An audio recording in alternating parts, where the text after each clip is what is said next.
Toma aquí, aquí y aquí. Y ya, cada quien por su lado. Marcial deslizó el folder sobre la mesa de mármol de aquel restaurante caro de Ensenada, ese que tiene vista al puerto y meseros que hablan bajito, y empujó también una pluma que seguramente costaba más que mi primer auto. A su lado, con las uñas recién hechas y una sonrisa que ensayó en el espejo, estaba Dania, su esposa. La tercera silla, la que quedaba frente a mí, la había reservado para el papel. 35 millones de pesos a cambio de que yo renunciara a la custodia de Pedro, mi hijo, nuestro hijo, el niño de 9 años que en ese momento estaba en la escuela sin imaginar que su padre le estaba poniendo precio a la hora de la comida. «Es una cifra generosa, René», dijo Dania, saboreando cada palabra. «Más de lo que ganarías en toda tu vida entre esas uvas».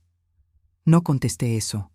Miré el contrato, cláusula por cláusula, con la calma de quien lee la etiqueta de una lata en el súper. Marcial se removió en la silla.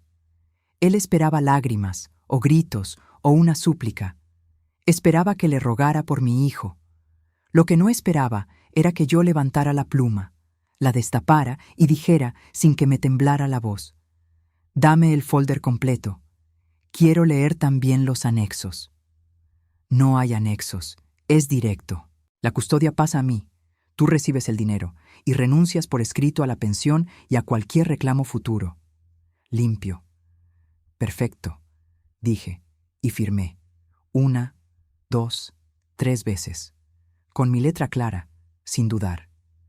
Dania soltó una risita de triunfo. Marcial exhaló como quien se quita una piedra del zapato. Y yo guardé mi copia en el bolso. Me terminé el agua mineral y les dije que tenía que volver a la vinícola porque estábamos en plena vendimia y las uvas no esperan. Pero para entender por qué firmé sin pelear 35 millones de pesos que cualquiera pensaría que estaba regalando, hay que retroceder mucho antes de esa mesa. Hay que volver a un consultorio, a un secreto que Marcial guardó durante años sin saber que yo también lo guardaba, y a la única verdad que ni él ni su madre imaginaron que yo conocía mejor que nadie. Me llamo René Alcázar. Tengo 43 años. Nací en Ensenada, Baja California, en una casa de la colonia obrera donde mi padre reparaba refrigeradores y mi madre vendía tamales de elote los domingos afuera de la iglesia. Crecí oliendo a mar y a soldadura, y desde niña supe 2 cosas: que no quería una vida chica y que las cosas importantes se ganan con paciencia, no con ruido. Estudié ingeniería en alimentos en la Universidad de Ensenada, y de ahí me enamoré de algo que en Baja California es casi una religión: el vino. Hice una especialidad en enología, esa ciencia de convertir uvas en algo que la gente guarda para las ocasiones importantes de su vida. A los 26 años ya trabajaba como enóloga en una de las vinícolas del Valle de Guadalupe, ese pedazo de tierra seca y hermosa a media hora de Ensenada donde se hace la mitad del vino de México. Yo era la que decidía cuándo cortar la uva, cuánto tiempo dejarla en barrica, en qué momento un tinto estaba listo. Tenía la lengua entrenada y la nariz educada, y me pagaban bien por eso. Ahí conocí a Marcial Rentería. Él no sabía nada de vino, pero sabía mucho de dinero. Su familia era dueña de una distribuidora de bebidas que abastecía a medio estado, y él llegó a la vinícola a negociar un contrato de distribución. Llegó con lentes oscuros, camisa planchada y esa seguridad de los hombres que nunca han oído la palabra no. Me invitó a cenar esa misma noche. Yo dije que no. Me invitó al día siguiente. Volví a decir que no. Al tercer día llegó con una caja de fresas de San Quintín y me dijo que no se iría del valle hasta que aceptara un café. Acepté el café. Ese fue mi primer error, aunque tardé años en verlo. Nos casamos cuando yo tenía 29. La boda fue en una hacienda del valle, con vino de la casa y mariscos de la bahía, y la mamá de Marcial, doña Herminia, lloró todo el tiempo, aunque yo nunca supe si de emoción o de coraje. Doña Herminia era una mujer que llevaba a la familia Rentería como quien lleva un negocio, con contabilidad, con jerarquías y con una idea muy clara de quién valía y quién no. Desde el primer día me dejó saber con 1000 detalles pequeños, que yo era una enóloga de colonia obrera que se había casado por encima de su clase, que estaba de suerte, que debía agradecerlo. Yo no agradecí nada. Trabajé, seguí en la vinícola, y cuando Marcial y sus hermanos decidieron que la distribuidora necesitaba crecer, fui yo quien les explicó que el futuro no estaba en repartir cerveza, sino en producir vino propio. Fui yo quien diseñó, en la mesa de mi cocina, el plan de una vinícola familiar.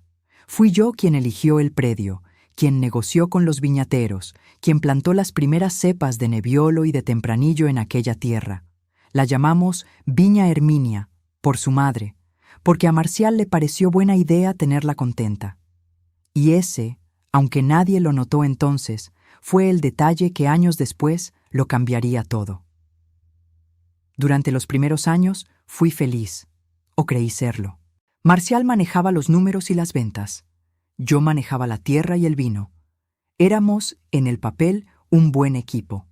Pero el problema con los hombres como Marcial es que necesitan que el mundo entero sepa que ellos son los que mandan. Y poco a poco, en las cenas, en las fotos, en las entrevistas de las revistas de negocios de Tijuana, la vinícola dejó de ser nuestra para volverse suya. El sueño de Marcial Rentería, decían. El visionario del valle. Yo aparecía, cuando aparecía, como la esposa que ayuda con la parte técnica. Me dolía, pero me lo tragaba, porque yo quería otra cosa más que reconocimiento. Yo quería ser madre. Y ahí empezó el silencio que se convertiría, muchos años después, en mi única defensa. Intentamos tener un hijo durante 3 años. Nada.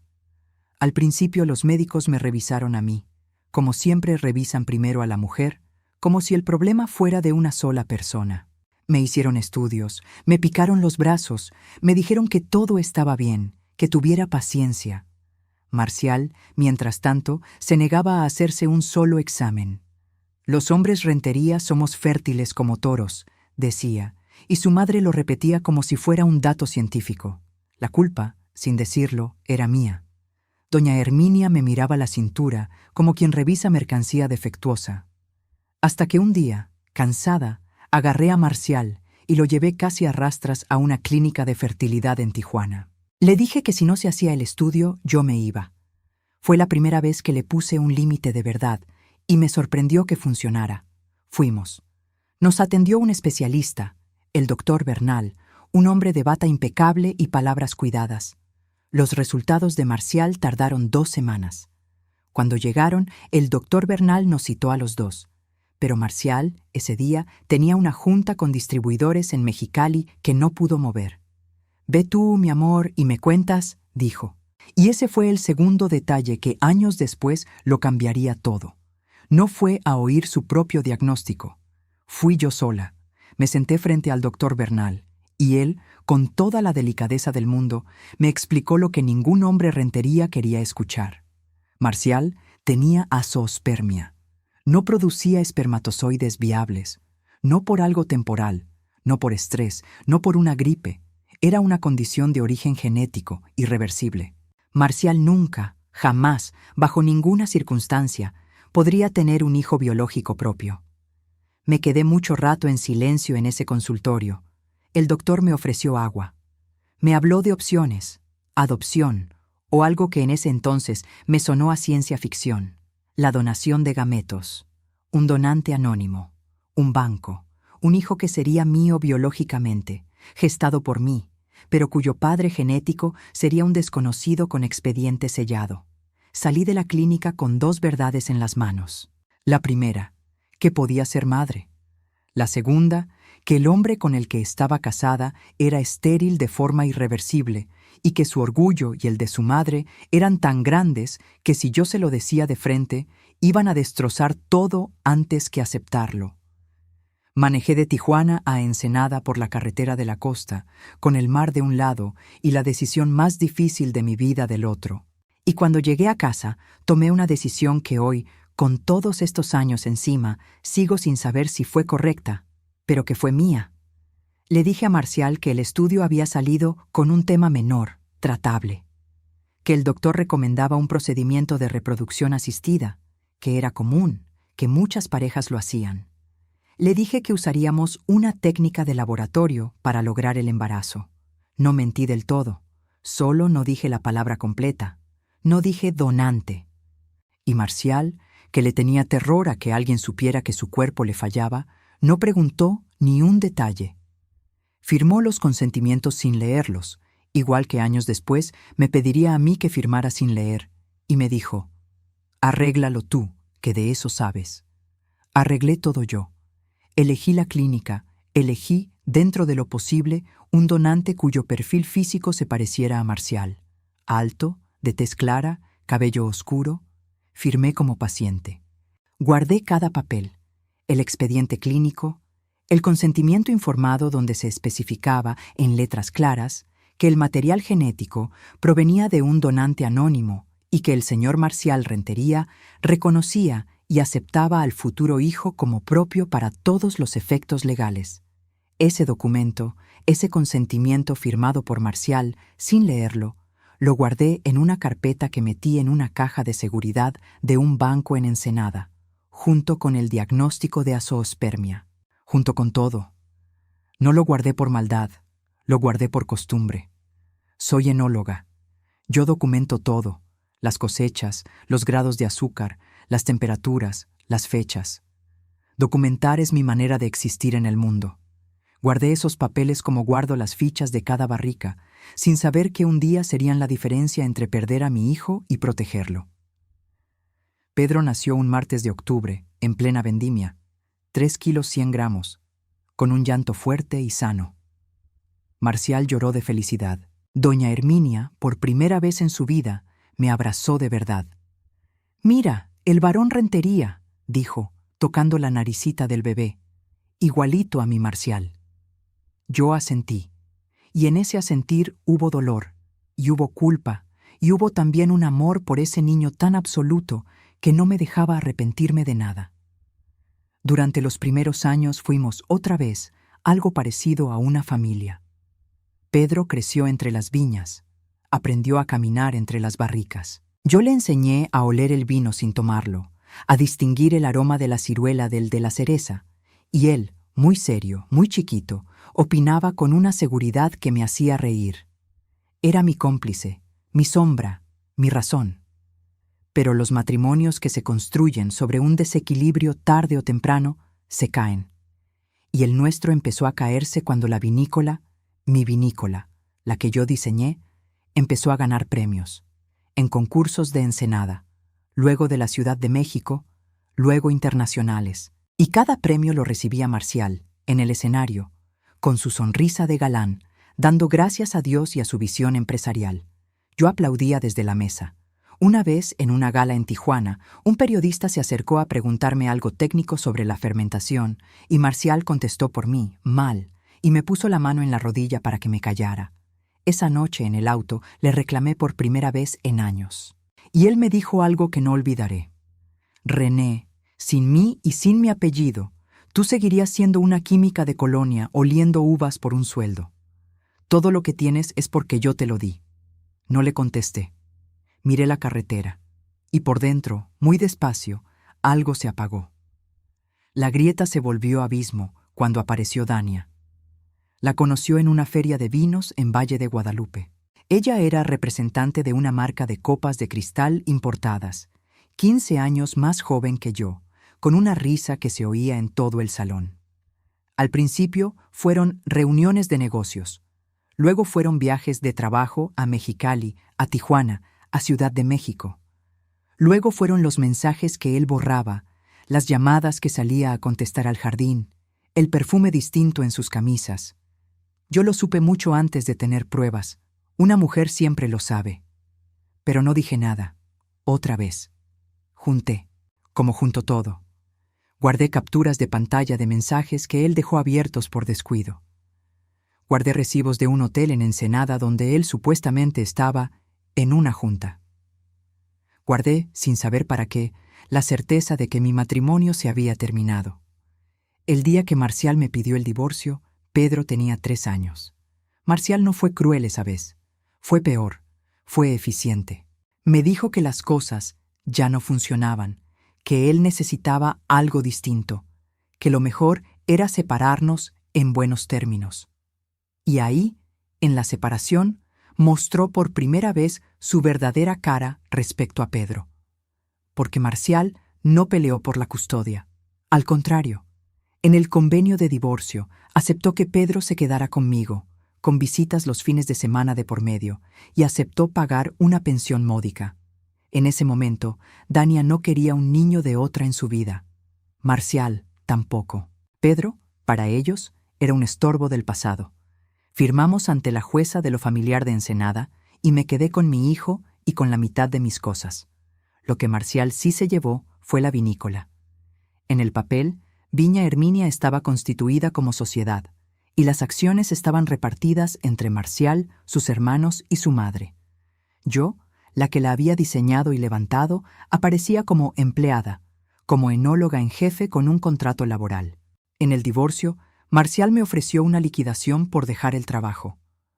Y aquí viene el detalle que cambió mi vida. Yo no acepté la liquidación. Me negué a irme.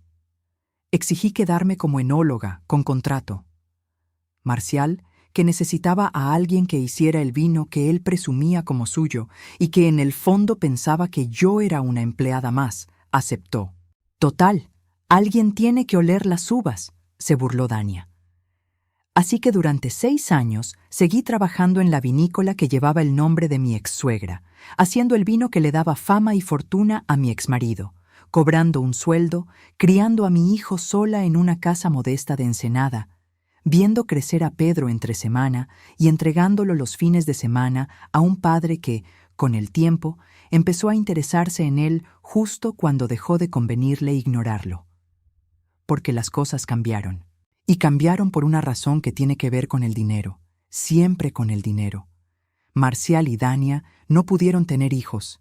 Claro que no pudieron. Él era estéril y ella no lo sabía, igual que yo no se lo dije nunca.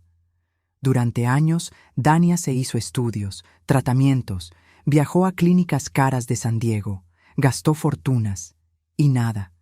La diferencia es que Dania, a diferencia de mí, empezó a sospechar del cuerpo de su marido. Y en algún momento, entre tratamiento y tratamiento, alguien debió sugerirle que se hiciera él un examen. No sé si se lo hizo. Lo que sé es lo que pasó después, y lo que pasó después me lo confirmó todo. Un día, hace unos meses, Marcial me llamó con una voz distinta, melosa. «René, tenemos que hablar de Pedro, del futuro de Pedro». Me citó en aquel restaurante caro del puerto. Fue ahí donde apareció el folder, la pluma, los 35 millones de pesos. Al principio no entendí. ¿Para qué quería Marcial la custodia total de un niño que durante 6 años había tratado como una obligación de fin de semana? ¿Por qué ofrecía una fortuna que, siendo justos, era casi todo lo que la vinícola valía? Pero mientras leía el contrato en aquella mesa, con Dania sonriendo, empecé a atar los cabos, como ato los sabores de un vino complejo. Marcial y Dania no podían tener hijos. Marcial se estaba haciendo viejo. La vinícola, el apellido, la fortuna Rentería, todo eso necesitaba un heredero. Y solo había un niño en el mundo que llevaba la sangre Rentería, Pedro. O al menos eso creía Marcial. Eso creía doña Herminia. Eso creían todos. Querían quitarme a mi hijo para convertirlo en el heredero que Dania no podía darles. Querían comprarlo, querían borrar los 6 años en que yo lo crié sola y presentarlo al mundo como el príncipe Rentería. Y para asegurarse de que yo nunca volviera a acercarme, me ofrecían dinero y me exigían renunciar por escrito a todo, a la custodia, a la pensión, a cualquier reclamo. Me lo ofrecían a mí, la química de Colonia. Estaban tan seguros de que el dinero me compraría que ni siquiera consideraron que yo pudiera saber algo que ellos ignoraban. Firmé. Firmé porque en el fondo de aquella caja de seguridad del Banco de Ensenada, guardada durante 9 años, estaba la única verdad que importaba. Pedro no llevaba una sola gota de sangre Rentería. Marcial no era su padre biológico. Nunca lo fue. Y todo aquel contrato de 35 millones de pesos estaba construido sobre una mentira que Marcial mismo había ayudado a crear al firmar, sin leer, aquel consentimiento en la clínica de Tijuana. Pero para que ustedes entiendan lo que hice después, necesito contarles qué pasó en las semanas siguientes a esa firma, porque firmar fue solo el principio. Salí del restaurante y no fui a la vinícola, aunque eso le dije. Fui a ver a la única persona en quien confiaba plenamente, mi hermana Ruth. Ruth es 2 años menor que yo, y es lo contrario de mí en todo. Yo soy callada, ella grita, yo guardo, ella confronta. Ruth trabaja como perito traductora en los juzgados de Ensenada, y aunque no es abogada, ha pasado tanto tiempo entre expedientes que conoce el derecho de familia mejor que muchos licenciados. Le conté todo. El diagnóstico, el donante, la caja de seguridad, el contrato que acababa de firmar. Ruth me escuchó sin interrumpir, cosa rarísima en ella. Cuando terminé, se quedó mirando su taza de café un largo rato. Luego dijo, «René, ¿tú te das cuenta de lo que hiciste?» «Firmé», dije. «Firmaste un contrato para venderle a Marcial la custodia de un niño que no es su hijo. Marcial le está pagando 35 millones de pesos por un heredero que genéticamente no tiene nada que ver con él, y él no lo sabe. No lo sabe. ¿Y qué vas a hacer?». Esa era la pregunta. Y esa noche, en la cocina de mi hermana, tuve que decidir qué clase de mujer quería ser. Podía quedarme callada, cobrar los 35 millones, dejar a Pedro con Marcial y desaparecer con una fortuna. Marcial criaría, feliz, a un hijo que no era suyo, y yo tendría dinero de sobra para vivir el resto de mi vida. Era, en cierto modo, una venganza perfecta y silenciosa. Que el hombre que me humilló durante años dedicara su fortuna y su apellido a un niño que no llevaba su sangre. Nunca lo sabría. Moriría creyendo que crió al varón Rentería. Pero eso significaba entregar a Pedro, vender a mi hijo. Y por más millones que pusieran sobre la mesa, eso yo no lo iba a hacer jamás. Pedro no era una barrica que se negocia. Pedro era mi vida. «No voy a dejar que se lo lleven», le dije a Ruth. «Pero tampoco voy a pelear a gritos. Voy a hacer las cosas bien». Al día siguiente busqué a una abogada. No a cualquiera, a la licenciada Ofelia Cárdenas, una mujer de 60 años, especialista en derecho familiar, con fama de no perder y de no tenerle miedo a los apellidos grandes. Le llevé toda la carpeta, el consentimiento firmado por Marcial, el diagnóstico de azoospermia, el expediente de la clínica, el contrato que acababa de firmar. Ofelia leyó todo en silencio, con unos lentes de media luna, tomando notas. Cuando terminó, se quitó los lentes y me miró. «Señora Alcázar, usted tiene en las manos algo muy delicado y muy poderoso al mismo tiempo. Vamos por partes». Y me explicó lo que yo intuía, pero necesitaba oír de una experta. El contrato que yo había firmado, esa compraventa de custodia, no valía nada. En México, la patria potestad y la custodia de un menor no se compran ni se venden. Ningún juez familiar de Ensenada ni de ningún lado reconocería un acuerdo así. Un niño no es una propiedad. De modo que, aunque yo hubiera firmado, ese papel era jurídicamente basura. Marcial no podía obligarme a entregar a Pedro con base en él, y yo tampoco podía exigir los 35 millones con base en él. Entonces, ¿por qué me lo hizo firmar?, pregunté. Porque los hombres como su exesposo creen que un papel firmado y una cifra grande doblegan a cualquiera, dijo Ofelia. Él apostó a que usted, al ver el dinero y la firma, se sentiría atrapada, obligada, y le entregaría al niño sin pelear, por miedo o por avaricia. Contaba con su ignorancia, no con la mía. ¿Y el otro documento? El del donante. Ofelia sonrió apenas. Ese, señora, es harina de otro costal. Ese documento no lo necesitamos para quedarnos con Pedro. A Pedro no lo pierde usted, punto. Ese documento lo necesitamos por si su exesposo insiste, por si presiona, por si intenta usar su dinero y sus influencias para arrebatarle al niño de otras maneras. Porque en el momento en que Marcial Rentería quiera pelear la paternidad de Pedro en un tribunal, en el momento en que quiera presentarse como el padre con más derechos, nosotras tenemos la prueba de que él, legalmente, aceptó a un hijo concebido por donación anónima. Sigue siendo el padre legal, sí, porque lo reconoció y así lo firmó, pero jamás podrá presumir de sangre. Y si un día pretende desconocerlo cuando le convenga, ese consentimiento se lo impedirá. Me quedé pensando. Había una asimetría cruel en todo aquello. Marcial quería a Pedro como heredero de sangre, y no había sangre. Toda su motivación se sostenía sobre un error. Licenciada, dije despacio, yo no quiero destruir a Marcial, ni siquiera quiero su dinero. Yo solo quiero quedarme con mi hijo en paz y que me deje vivir mi vida. Entonces vamos a lograr exactamente eso, dijo Ofelia. Pero para lograr la paz, a veces primero hay que enseñar la fuerza. Su exesposo tiene que entender, de una vez y para siempre, que Pedro no está en venta y que usted no está sola. Los siguientes días fueron de preparación. Ofelia promovió, ante el juzgado familiar, la nulidad del contrato que yo había firmado, dejando constancia de que se trataba de un intento de comerciar con la custodia de un menor, lo cual está prohibido. Al mismo tiempo, ratificó mi custodia y solicitó que cualquier modificación al régimen de convivencias pasara por el juez, no por acuerdos privados en restaurantes. Todo legal. Todo por la vía correcta. Sin gritos.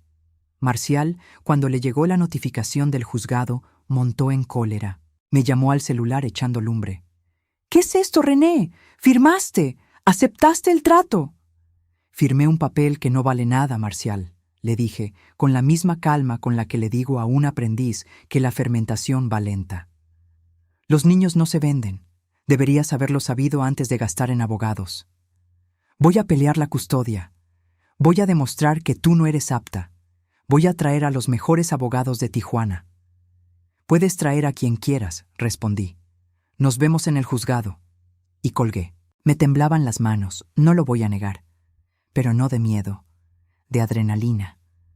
Por primera vez en 14 años, yo no estaba tragándome nada. Marcial cumplió su amenaza a medias. No metió una demanda de custodia formal. Sus abogados, más listos que él, seguramente le explicaron que tenía todas las de perder contra una madre trabajadora, honesta, con casa estable y sin una sola mancha. En vez de eso, empezó una campaña más sucia: presionar. Redujo mis funciones en la vinícola. Contrató a un enólogo joven, recién egresado, para apoyarme, que en realidad venía a quitarme el lugar. Me quitó la oficina. Empezó a hablar mal de mí con los trabajadores, a insinuar que yo era una mujer conflictiva, resentida, que le estorbaba a la empresa. Quería asfixiarme económicamente para obligarme a ceder. Pensaba que sin la vinícola yo no tendría de qué vivir y que entonces vendería a Pedro por necesidad. No sabía otra vez con quién se estaba metiendo. Porque durante 6 años, mientras Marcial creía que yo era una empleada resignada, yo había hecho 2 cosas. La primera, ahorré cada peso que pude. Viví con lo mínimo y guardé. La segunda, y más importante, me convertí discretamente en la enóloga más reconocida del Valle de Guadalupe. Mis vinos, los que Marcial firmaba como suyos, ganaban medallas. Y en el mundo del vino, la gente sabe la verdad, aunque no salga en las revistas. Los otros productores del Valle sabían quién hacía realmente el vino de Viña Herminia. Los sommeliers lo sabían, los importadores lo sabían. Así que cuando Marcial empezó a arrinconarme, yo hice una llamada a don Ernesto Villaseñor, dueño de una de las vinícolas más antiguas y prestigiosas del Valle, un hombre de 80 años que había sido como un maestro para mí. Le conté que Marcial me estaba orillando a salir. Don Ernesto no lo dudó ni un segundo. «René, hija, llevo 10 años esperando que te salgas de esa empresa. Vente conmigo. Te ofrezco ser la enóloga en jefe de Casa Villaseñor, con sociedad, con tu nombre en la etiqueta, con todo el crédito que ese ingrato nunca te dio. Y te lo digo de una vez, el día que tú te vayas de Viña Herminia, la mitad de sus clientes se van contigo, porque compran tu vino, no el apellido de Marcial. Colgué el teléfono y lloré. Pero esta vez lloré distinto. La falsa victoria de Marcial duró poco. Él creyó que me tenía acorralada. Creyó que al quitarme la oficina y traerme un enólogo joven, yo iba a suplicar por mi puesto, y de ahí a suplicar clemencia por Pedro. Se sentía tan seguro que empezó a presumir, en el valle, que pronto iba a arreglar de una vez el asunto del niño, y que Pedro llevaría el apellido Rentería con todo el peso que merece. Doña Herminia, encantada, empezó a preparar la habitación del nieto en la casa grande de la familia. Y ahí fue cuando decidí que la verdad tenía que salir. No por venganza, sino porque Marcial estaba construyendo, para Pedro y para toda la familia, una fantasía que un día se iba a derrumbar de la peor manera. Si yo callaba, tarde o temprano, en una enfermedad, en un análisis médico, en una herencia disputada, la verdad estallaría, y Pedro, ya adolescente o adulto, sería quien pagara el golpe. Preferí que estallara ahora, controlada, y que yo estuviera ahí para proteger a mi hijo. La ocasión llegó sola. Cada año, al final de la vendimia, Viña Herminia hacía una gran comida en la vinícola, la fiesta de la cosecha. Asistían los socios, los clientes importantes, los productores del valle, la prensa especializada, la familia Rentería en pleno. Ese año, Marcial la organizó por todo lo alto, porque quería aprovecharla para presentar en sociedad su nueva etapa, la etapa en que Pedro sería reconocido como el heredero. Doña Herminia iba a estar. Dania iba a estar. Todos. Me llegó la invitación como enóloga de la casa. Marcial dudó si invitarme, pero no le quedó de otra. Yo seguía firmando el contrato laboral y además, no invitar a la enóloga a la fiesta de la cosecha habría levantado sospechas entre los productores. Pensó, seguramente, que yo iría con la cabeza gacha, humillada, a servir el vino que él presumiría. Fui. Pero no fui sola. Llegué a la comida con Pedro de la mano, vestido con una camisa nueva, peinado, guapísimo. Y detrás de mí, discreta, con un portafolios, iba la licenciada Ofelia Cárdenas. Nadie sabía quién era. Parecía una invitada más. La comida transcurrió bajo una gran carpa entre las viñas, con mesas largas, manteles color arena y el vino, mi vino, corriendo en las copas. Marcial estaba radiante, de mesa en mesa, recibiendo felicitaciones. Doña Herminia, sentada a la cabecera, con un vestido de seda, tenía a Pedro cerca y no le quitaba la mano del hombro, como marcando territorio. Dania sonreía para las fotos. En algún momento del postre, Marcial pidió la palabra. Tomó el micrófono, agradeció a los presentes, habló de la familia, del legado, del futuro de Viña Herminia. Y entonces, con una copa en alto, dijo la frase que estaba esperando decir todo el año. Y quiero brindar, en especial, por el futuro de esta casa, que ya tiene nombre y apellido. Mi hijo, Pedro Rentería, la tercera generación de esta familia. Aplausos, copas en alto. Doña Herminia con lágrimas en los ojos. Dania aplaudiendo fuerte. Yo me puse de pie, despacio.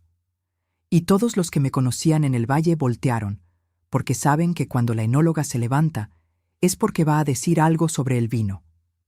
Marcial me miró con fastidio, seguro de que iba a arruinar su momento con algún comentario técnico. Con permiso, dije, y mi voz salió clara, tranquila, entrenada por años de dar catas frente a extraños. Antes de seguir el brindis, quisiera decir unas palabras, ya que se habla de legado y de verdad. Marcial hizo un gesto de que sea rápido. Doña Herminia frunció el ceño. Todos aquí conocen el vino de esta casa. Seguí. Muchos de ustedes saben, aunque no se diga en las revistas, quién lo hace. Y saben que en el vino, como en la vida, lo importante no es la etiqueta, es lo que hay adentro de la botella, la verdad de la uva. Un murmullo suave recorrió la carpa. Marcial empezó a impacientarse. René, no es el momento de... Es exactamente el momento, Marcial, dije, sin subir la voz, porque acabas de brindar por un legado de sangre, y hay algo sobre esa sangre que tú nunca has sabido, y que es justo que sepas delante de la familia que tanto te importa. Se hizo un silencio raro. Doña Herminia, que hasta ese momento me miraba con desprecio, cambió la cara de golpe.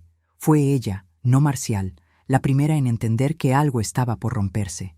Se levantó a medias de su silla, con la servilleta apretada en la mano, y me miró con unos ojos que ya no eran de desprecio, sino de un miedo blanco, helado. Y con una voz que apenas le salió, preguntó lo que nadie más se atrevía a preguntar. ¿Ella nunca te contó la verdad sobre el niño? Marcial la miró sin entender. ¿Qué verdad, mamá? ¿De qué hablas? Y ahí supe que doña Herminia, de alguna manera, siempre había sospechado que en el fondo de su alma de contadora familiar, algo no le había cuadrado nunca. Tal vez recordaba, como yo, que su hijo nunca fue a oír su propio diagnóstico. Tal vez había atado cabos que Marcial, en su soberbia, jamás se permitió atar. No dejé que el momento se enredara. Le hice una seña a Ofelia, que se acercó con el portafolios. No saqué el documento para leerlo en voz alta y humillar a nadie. Eso no era lo mío. Le entregué a Marcial, en mano, un sobre, y le dije, en voz baja, solo para él y para su madre, aunque toda la carpa contenía el aliento. Adentro está el diagnóstico de la clínica de Tijuana, del doctor Bernal, de hace 9 años, el que nunca fuiste a oír. Y está el consentimiento que firmaste, sin leer, aceptando a Pedro como tu hijo legal, concebido por donación de un donante anónimo. Pedro es mi hijo, Marcial. Lo gesté yo, lo crié yo, lo amo yo, pero no lleva tu sangre. Nunca la llevó. Y por eso lo que ofreciste no era una compra, era una mentira que te estabas contando a ti mismo. Marcial abrió el sobre con manos que ya no le respondían. Leyó. Su rostro pasó por todo: la incredulidad, la búsqueda de una trampa, la relectura y, por fin, el hundimiento lento de quien reconoce su propia letra en un papel que nunca leyó.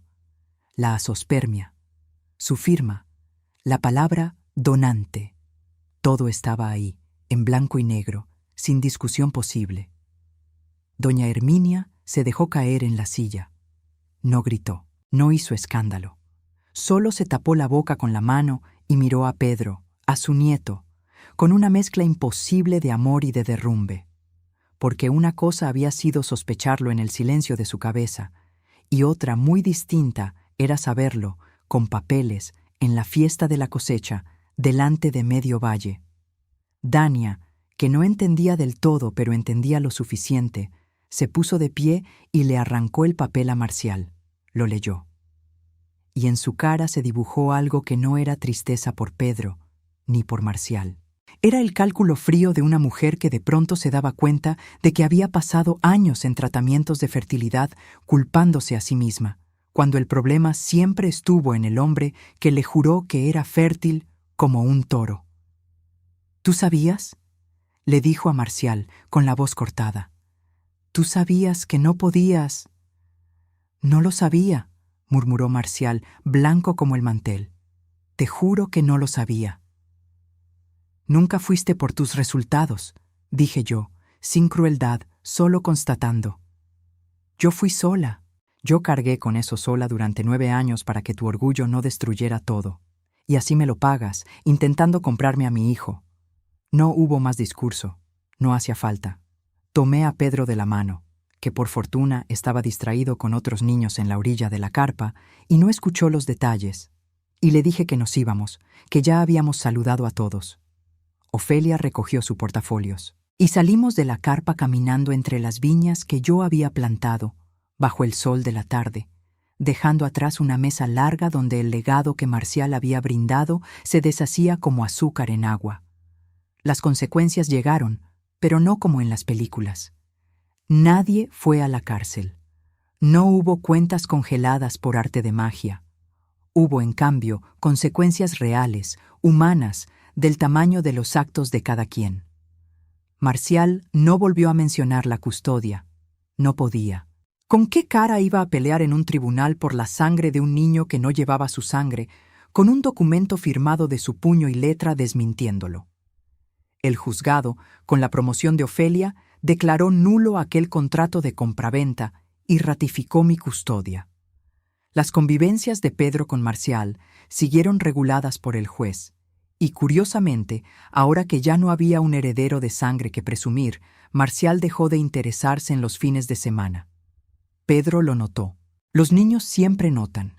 Renuncié a Viña Herminia una semana después de la comida.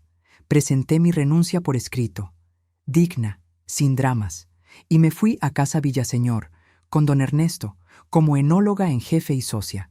Mi nombre, René Alcázar, quedó por primera vez en una etiqueta de vino, y don Ernesto tenía razón. Cuando se supo en el valle que yo me había cambiado de casa, varios de los clientes importantes de Viña Herminia se movieron conmigo. No por lástima, por el vino. Porque el vino, como la verdad, tarde o temprano se impone. Viña Herminia entró en declive. Sin mí, el vino perdió calidad, perdió medallas, perdió prestigio. El enólogo joven que Marcial había contratado para reemplazarme no aguantó la presión y se fue. La distribuidora que sostenía todo empezó a tener números rojos. No quebraron, pero el imperio se encogió. Y doña Herminia, que había construido su identidad entera sobre la grandeza de su apellido, tuvo que ver cómo la vinícola que llevaba su nombre se volvía una más del montón. El matrimonio de Marcial y Dania no sobrevivió. Dania no le perdonó los años de tratamientos, el dinero gastado, la culpa que cargó por un problema que no era suyo. Se divorciaron en menos de un año. La última vez que supe de Marcial, vivía solo en la casa grande, con su madre, administrando lo que quedaba de una empresa que ya no ganaba premios. Yo no sentí alegría por eso. De verdad que no. Sentí, si acaso, una tristeza tranquila, como la que da ver una barrica que se echó a perder por descuido. Pudo haber sido de otra manera. Marcial pudo haber sido un padre para Pedro sin importar la sangre. La sangre nunca fue el problema. El problema fue que él solo quería a Pedro cuando creyó que era un trofeo, y lo desechó cuando fue una carga, y lo quiso comprar cuando le hizo falta un heredero. Ese fue su vacío, no el de sus estudios médicos. Ahora, 2 años después, les puedo contar cómo terminó todo, o mejor dicho, cómo siguió. Porque estas cosas no terminan, se transforman. Pedro tiene 11 años, sabe que sus papás están divorciados, como saben todos los niños de su edad. No sabe, todavía, los detalles de su origen. Se lo contaré cuando sea el momento, con calma, con amor, con la verdad de que fue un hijo deseado, buscado, elegido, y que llegó al mundo porque yo lo quise con toda mi alma. Guardo los papeles no como un arma, sino como una historia que algún día le pertenecerá a él, para que la conozca de mi boca y no por accidente.